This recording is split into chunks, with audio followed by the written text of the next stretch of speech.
Pwede ba kayang mag-apply ng loan sa Pag-ibig kung merong hindi nabayaran na loan dati? By the way, kung first time mo sa channel na to and gusto mo pa ng mga online tutorial videos katulad nito, please click the subscribe button. Dito sa Pag-ibig, online lang, pwede kang mag-loan ng multipurpose loan or pwede rin yung sa calamity loan. Pero paano nga naman kung sakaling habang nag-a-apply ka, naalala mo na dati nagkaroon ka na ng loan sa kanila, yun nga lang hindi mo siya natapos o hindi mo na kumpleto yung pagbayad sa Pag-ibig mismo. So kung pareho ka ng sitwasyon ko, i-share ko yung naging experience ko dito. Ang nangyari pala dun sa utang ko sa nag-inquire ako sa kanila ay automatic na binawas siya sa contribution o sa ipon ko. Ito yung kabuuang ipon ko ngayon. Na-access ko siya online lang gamit yung virtual Pag-ibig account. Nag-register ako dati dito and from there nakikita ko na rin yung mga contribution ko maging nung mga nakaraang taon. Katulad nito. At bukod pa sa nalalaman ko kung magkano yung kabuuang savings ko, nalalaman ko rin na kung yung binabawas pa sa payslip ko o sa kinsenas kong sahod ay napupunta ba talaga sa Pag-ibig o di naman kaya sa SSS dahil meron din akong SSS online account. Pero going back dito sa Pag-ibig, ito nga yung savings account ko sa kanila. At sinabi nga nila na nung nag-mature yung loan ko, nung 2 taon or 3 taon, meron pala ako natitirang 4,800 na utang. At yung 4,800 na yon ay naging TAV offset. Ibig sabihin, yung natitirang balanse o yung utang ko sa kanila ay automatically binawas sa total savings ko.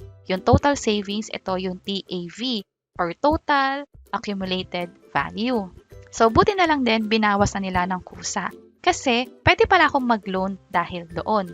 Hindi ko na kailangan maghintay pa ng after 2 years. Pero may condition nga pala yon at linawin ko lang din na nakalagay yon dito mismo. Pwede kang mag-apply ng panibagong loan, MPL, multipurpose loan or short-term loan dahil sa criteria sa baba.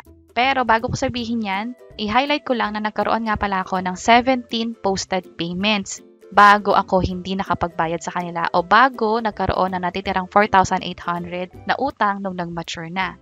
At itong 17 posted payments, nakaka-apekto kasi to kung makakapag-loan ba ako agad-agad sa kanila. At nakalagay yun dito, kung yung nangutang ay nakapagbayad ng at least 6 monthly amortization sa Pag-ibig, bago yung TAV offsetting o yung automatic na pagbawas ng utang doon sa contribution ko or naipon ko sa Pag-ibig, pwede na ulit mag-apply ng panibagong loan sa kanila. At kung babalikan natin, nagkaroon ako ng 17 posted payments. Pero paano kung hindi ako umabot sa 6? Halimbawa, 5 payments lang yung ginawa ko sa Pag-ibig. Ang mangyayari ay magkakaroon pa rin ng TAV offsetting. Ibabawas yung natitirang utang ko doon sa ipon ko sa Pag-ibig, which is ito yon, total savings.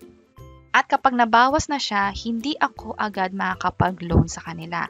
Maaari mag-apply ng panibagong loan or multipurpose loan pagkatapos ng 2 taon simula nung nangyari yung TAV offsetting. At alam natin na yung TAV offsetting ay nangyayari kapag nag-mature yung loan, which is 2 years or 3 years simula nung ginawa mo yung pangungutang sa Pag-ibig. So, ganun yung nangyari sa case ko. Nagkaroon ng TAV offsetting at nagkaroon ako ng more than 6 payments, kaya pwede na agad ako magkaroon ng short-term loan sa kanila. At ang pwede kong mautang ay up to 80% nung kabuuang ipon ko na o regular savings ko sa Pag-ibig. And that's it. Sa inyo, kung gusto nyong i-double check yung information kung magkano pa yung pwede nyong mautang o kung nagkaroon din ba ng TAV offsetting o yung automatic na pagbawas nung natitirang utang doon sa ipon nyo sa Pag-ibig, pwede na kayong mag-inquire sa kanila by clicking this chat with us. I-provide lang yung Pag-ibig number, yung complete name mo, email address at contact number. Maging kung saan yung location mo o kung saan ka nakatira, paano nalaman yung chat service sa akin through website at ano ba yung concern. Piliin ang short-term loan kung sakaling ito yung concern ninyo. I-click itong submit at hintayin ang magiging reply ng Pag-ibig. I-share ko lang na minsan mabilis pero minsan din matagal. Pwedeng umabot ng ilang minuto. Sa akin umabot ng parang more than 1 hour bago sila nakapag-reply. Depende na rin kasi sa dami ng kinikater nila o sinusupport nila for that day.